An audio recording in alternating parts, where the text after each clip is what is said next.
Look at this triangle. It has a side length of 5. Then we keep dividing each side into 3 equal parts, and from the middle part, we always construct a new equilateral triangle sticking out from it.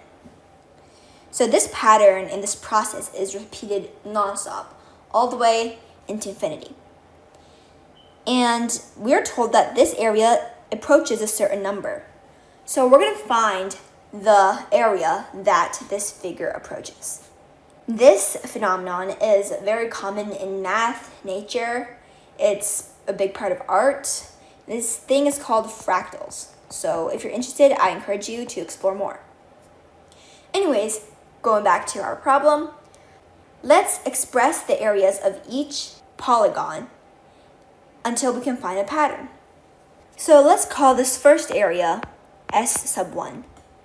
Now what would S sub 2 be? S sub 2 is equal to S sub 1 plus something, because we know it contains the first area. We still have to add on 3 of the smaller triangles.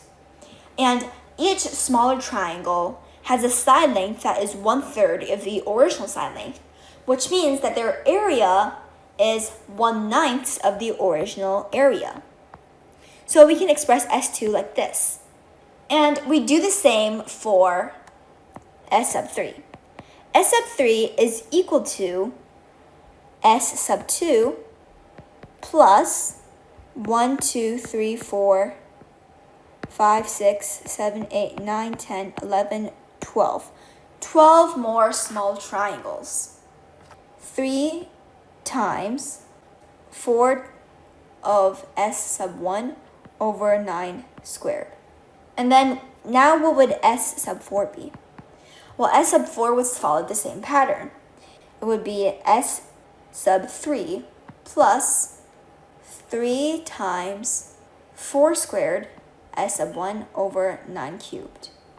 So clearly, when we try to find the area that this figure approaches, we can then denote it as S sub infinity. It would be equal to S sub 1 plus 3 times S sub 1 over 9 plus 3 times 4 times S sub 1 over 9 squared plus 3 times 4 squared times S sub 1 over 9 cubed, and so on.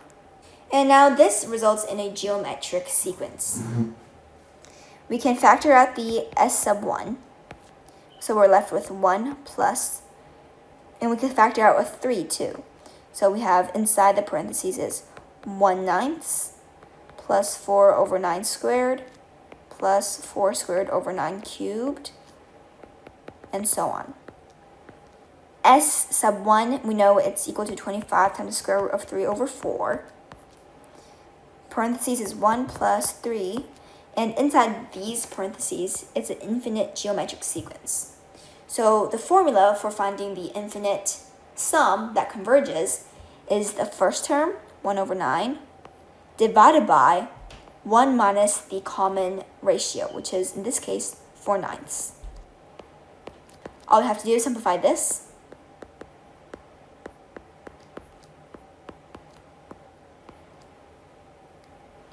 Inside the smallest parentheses, we have 1 over 9 divided by 5/9, which is equal to 25 times the square root of 3 over 4 times 1 plus 3/5, which is equal to